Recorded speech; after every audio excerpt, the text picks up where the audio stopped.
Hello students, welcome back to Siddhant scholar study point. I am Nandita Jain. इस video में हम continue करेंगे इग्नू के MSD 10 की कहानी बेटों वाली विधवा। ये इसका सेकंड पार्ट है। पहला पार्ट बन चुका है, अगर आपने नहीं देखा है तो आप पहले से देख सकते हैं। ये कहानी लिखी है मुंशी प्रेमचंद जी ने। तो चलिए स्टार्ट करते हैं। यहाँ तक हमने पढ़ लिया था कि लेकिन जब दयानाथ से यही प्रश्न किया गया तो वह उमानाथ से सहयोग करने के लिए तैयार हो गया। 10,000 में 2,500 तो उसके होंगे ही। इतनी बड़ी रकम के लिए कुछ कौशल भी करना पड़े तो क्षम्य है। यहाँ तक हम पढ़ चुके थे। चलिए अब यहाँ से स्टार्ट करते हैं। फूलमती रात का भोजन करके लेटी ही थी कि उमा और दया उसके पास आकर बैठ गए। दोनों ने ऐसा मुँह बनाया हुआ था मानो कोई भारी विपत्ति आ पड़ी हो। फूलमती ने संशय भाव से पूछा, तुम दोनों घबराए हुए मालूम होते हो? उमा ने सिर खुजलाते हुए कहा, समाचार पत्रों में लेख लिखना बड़े जोखिम का काम है अम्मा। कितना ही बचकर लिखो लेकिन कहीं ना कहीं पकड़ हो ही जाती है। दया ने एक ऐसा लेख लिखा था, उस पर 5,000 की जमानत मांगी गई है। अगर कल तक जमानत ना दी गई तो यह गिरफ्तार हो जाएंगे और 10 साल की सज़ा ठुक जाएगी। फूलमती ने सिर पटक कर कहा, तो ऐसी बातें लिखते ही क्यों हो बेटा? जानते नहीं हो आजकल हमारे अधीन आए हुए हैं, जमानत किसी तरह टल नहीं सकती क्या? दयानाथ ने अपराधी भाव से उत्तर दिया, अम्मा मैंने तो ऐसी कोई बात नहीं लिखी थी, लेकिन किस्मत को क्या करूं? हाकिम जिला इतना कड़ा है कि जरा भी रियायत नहीं करता। मैंने जितनी दौड़ धूप हो सकती थी वह सब कर ली है। तो तुमने कामता से रुपये का प्रबंध करने को नहीं कहा? फूलमती ने पूछा। उमा ने मुंह बनाया। उसका स्वभाव तो तुम जानती ही हो अम्मा। उन्हें रुपये प्राणों से भी प्यारे हैं। उन्हें चाहे काला पानी ही हो जाए पर वह एक पाई ना देंगे। दयानाथ ने समर्थन किया, मैंने भी उनसे इसका जिक्र ही नहीं किया। फूलमती ने चारपाई से उठते हुए कहा, चलो मैं कहती हूँ, देगा कैसे नहीं? रुपये इसी दिन के लिए तो होते हैं कि गाड़ कर रखने के लिए होते हैं? उमानाथ ने माता को रोककर कहा, नहीं अम्मा, उनसे कुछ ना कहो। रुपये तो ना देंगे, उल्टे और हाय हाय मचाएंगे। उनको अपनी नौकरी की खैरियत मनानी है। इन्हें घर में भी ना रहने देंगे। अफसरों में जाकर खबर दे देंगे तो भी आश्चर्य नहीं। फूलमती ने लाचार होकर कहा, तो फिर क्या इसकी जमानत का प्रबंध करोगे? मेरे पास तो कुछ है नहीं। हाँ, मेरे गहने हैं, उन्हें ले जाओ, कहीं गिरवी रख कर जमानत दे दो और आज से कान पकड़ो कि किसी पत्र में ऐसा कुछ नहीं लिखोगे।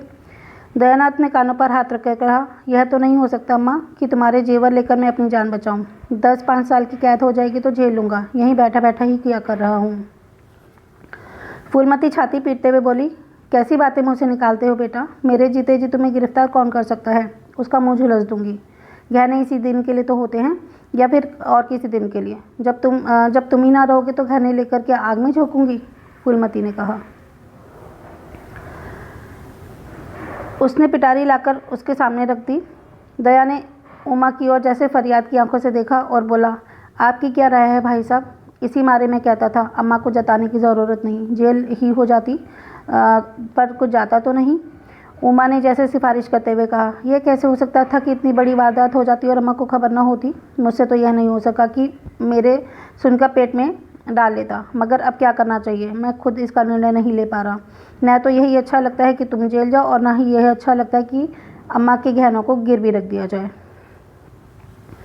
फूलमती ने व्यथित कंठ से पूछा, क्या तुम समझते हो मुझे गहने तुमसे ज़्यादा प्यारे हैं? मैं तो अपने प्राणों तक तुम पर न्यौछावर कर दूं, गहनों की तो बेसात ही किया है।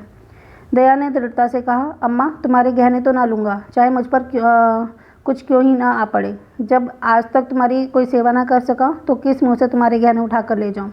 मुझ जैसे कपूतों को तो तुम्हारी कोख से जन्म ही ना लेना चाहिए था। सदा तुम्हें कष्ट ही देता रहा। फूलमती ने भी उतनी ही दृढ़ता से कहा, अगर तुम नहीं लोगे तो मैं खुद जाकर इन्हें गिरवी रख दूंगी और खुद हाकिम जिला के पास जाकर जमानत जमा कर आऊँगी। अगर इच्छा हो तो यह परीक्षा भी ले लो। आंखें बंद होने जाने के बाद क्या होगा भगवान जाने, लेकिन जब तक जीती हूँ तुम्हारी ओर कोई तिरछी आंखें करके भी नहीं देख सकता। उमानाथ ने मानो माता का एहसान रखकर कहा, अब तो हमारे लिए कोई रास्ता नहीं रहा दयानाथ। क्या हर्ज है, ले लो, मगर याद रखो ज्यों ही हाथ में रुपये आ जाए गहने छुड़ाने पड़ेंगे। सच कहते हैं मातृत्व दीर्घ तपस्या है। माता के सिवा इतना स्नेह कौन कर सकता है? हम बड़े अभागे हैं कि माता के प्रति जितनी श्रद्धा रखनी चाहिए उसका शतांश भी ना रख सके, यानी कि 100वां हिस्सा भी ना रख सके। दोनों ने जैसे बड़े धर्म संकट में पड़कर गहनों की पिटारी संभाली और चलते बने। माता वात्सल्य भरी आंखों से उन्हें जाते देखती रही और उसकी संपूर्ण आत्मा का आशीर्वाद जैसे उन्हें अपनी गोद में समेट लेने के लिए व्याकुल हो रहा था। आज कई महीने बाद उसके भग्न मातृहृदय को अपना सर्व अर्पण करके जैसे आनंद की विभूति मिली। उसकी स्वामिनी कल्पना इसी त्याग के लिए, इसी आत्मसमर्पण के लिए जैसे कोई मार्ग ढूंढती रही थी। अधिकार या लोभ या ममता की वहाँ गंध तक न थी। त्याग ही और उसका आनंद और त्याग ही उसका अधिकार है। आज अपना खोया हुआ अधिकार पाकर अपनी सृजी हुई प्रतिमा पर अपने प्राणों की भेंट करके वह निहाल हो गई थी। 3 महीने और गुजर गए। माँ के गहनों पर हाथ सबके करके चारों भाई उसकी दिलजोई करने लगे थे। अपनी स्त्रियों को भी यही समझाते थे कि कोई उसका दिल न दुखाए। अगर कोई शिष्टाचार से उनकी आत्मा को शांति मिलती है तो इसमें हानि ही क्या है। चारों अपनी मन की करते पर माता से सलाह लेते या ऐसा जाल फैलाते कि वह सरला उनकी बातों में आ जाती और हर एक काम में सहमत हो जाती। बाग को बेचना उसे बहुत बुरा लगता था, लेकिन चारों ने ऐसी माया रची कि वैसे बेचने को राजी हो गई। किंतु कुमुद के विवाह के विषय में मैं तक्य न हो पाया। माँ पंडित मुरारी लाल पर ही जमी हुई थी, लड़के दीनदयाल पर अड़े हुए थे। एक दिन आपस में कलह हो गया।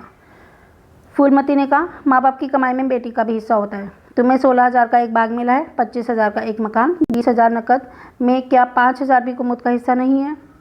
कामता ने नम्रता से कहा, अम्मा कुमुद आपकी लड़की है तो हमारी बहन भी है।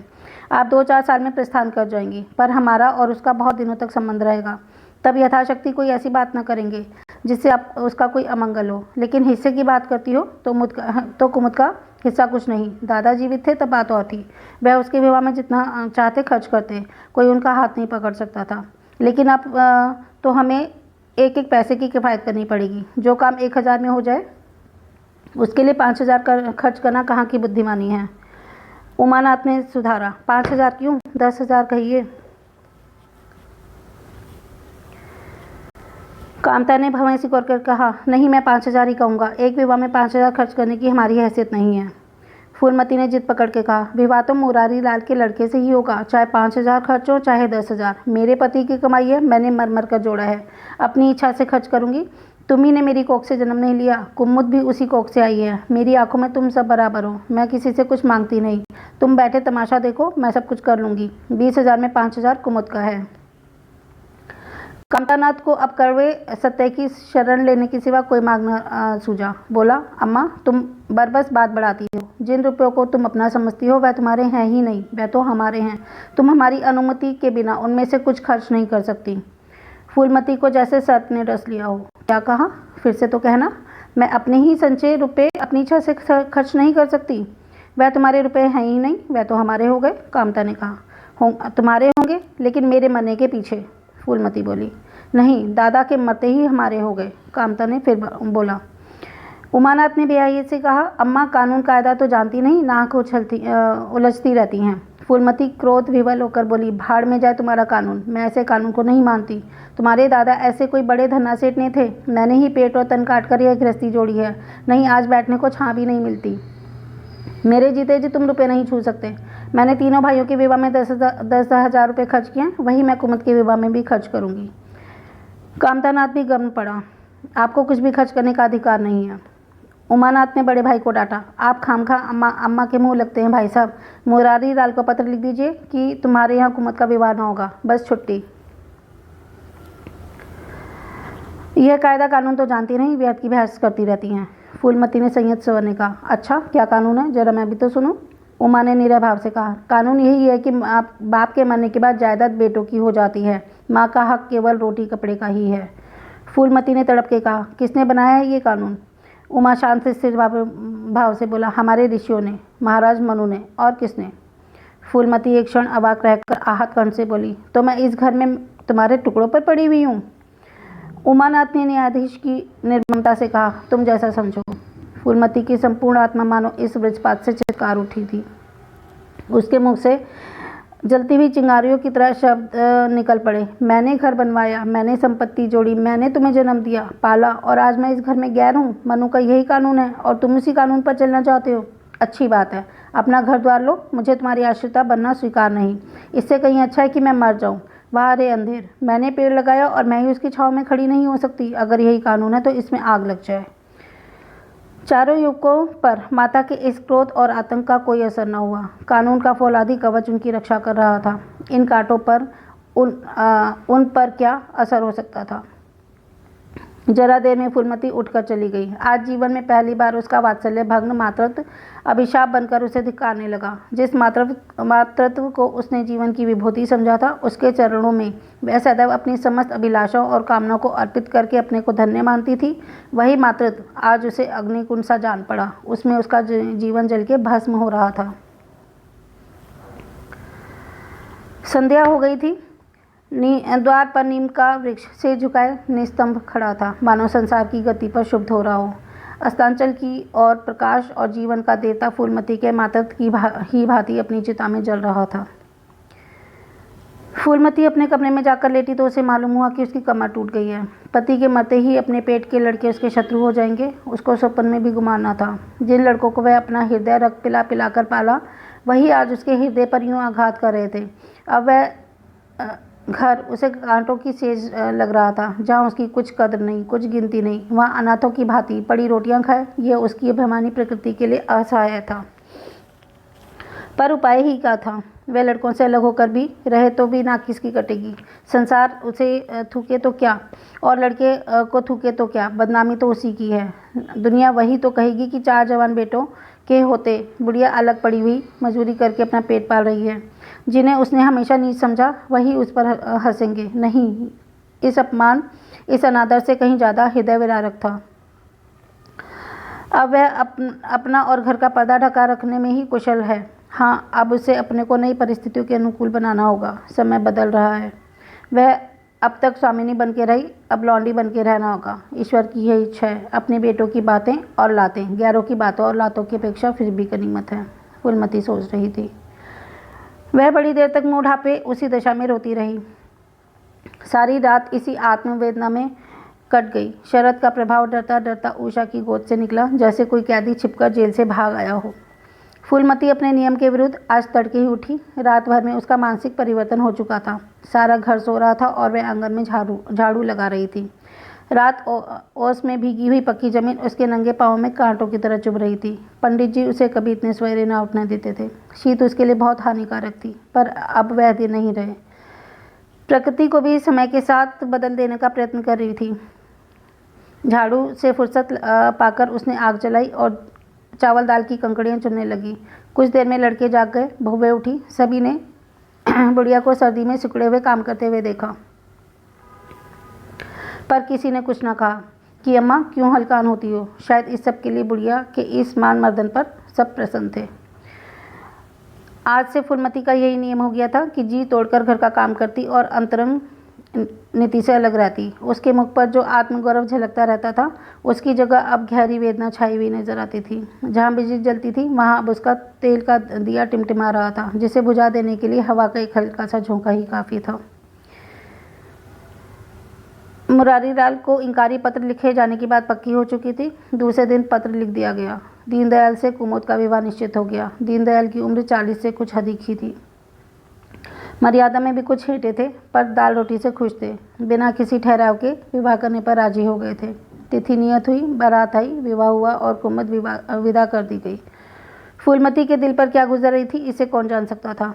कुमुद के दिल पर क्या गुजर रही थी, इसे भी कौन जान सकता था। पर चारों भाई बहुत प्रसन्न थे, मानो उनके हृदय का कांटा निकल गया हो।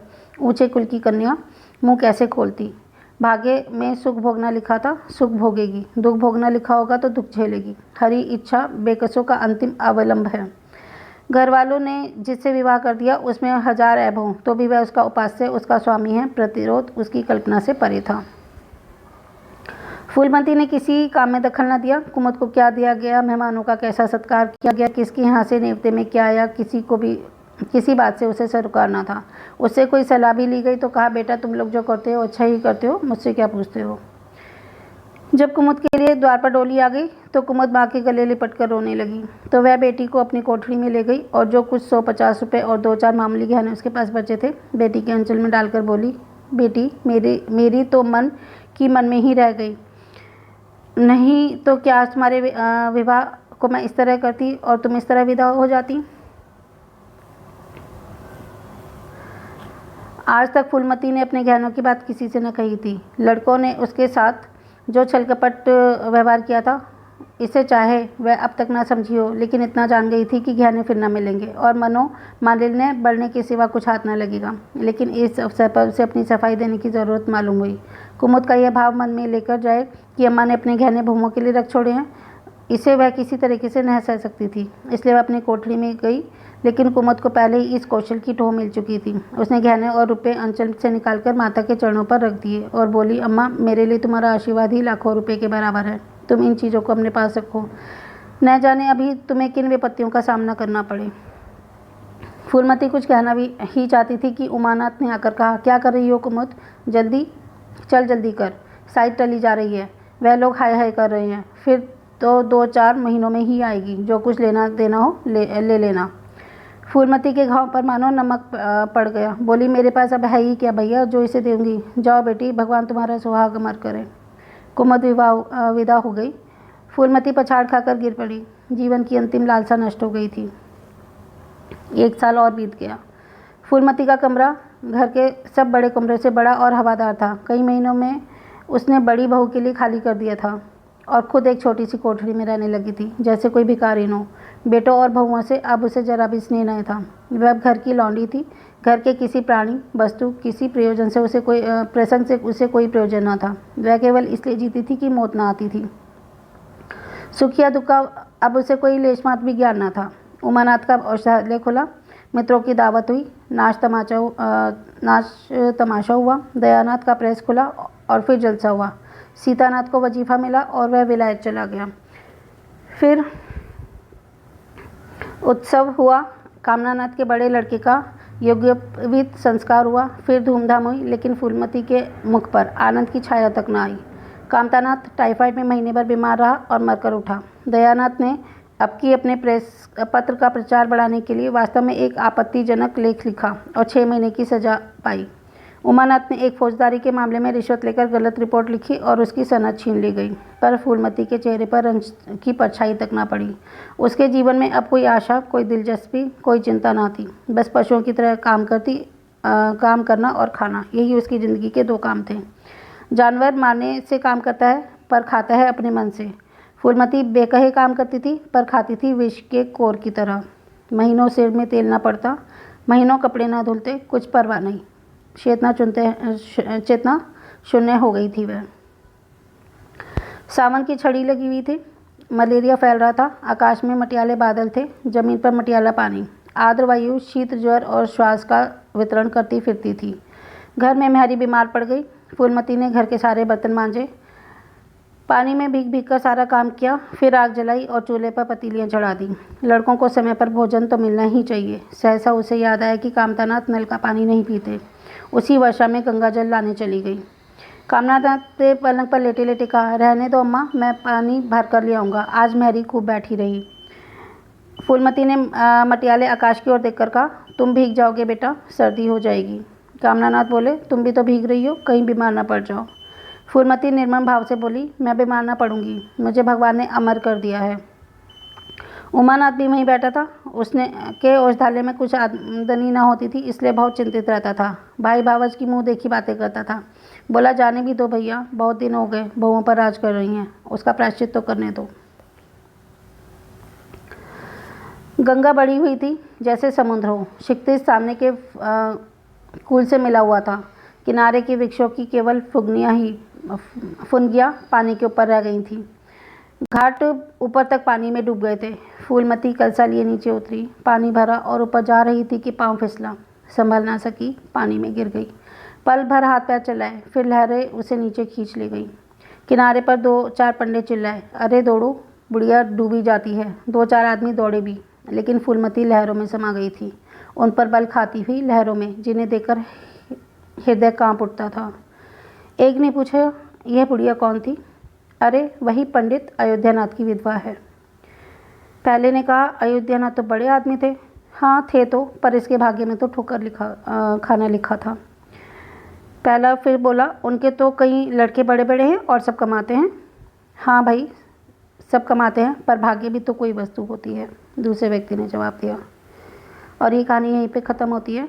तो इस कहानी में हमने देखा कि किस तरह से 4 जवान बेटों के होते हुए भी एक माँ को, जो विधवा थी, उसको किस तरह से एक जानवरों की तरह से अपना जीवन बिताना पड़ा और घुट घुट कर मरना पड़ा। तो ये कहानी यहीं ख़त्म होती है। Thanks for watching.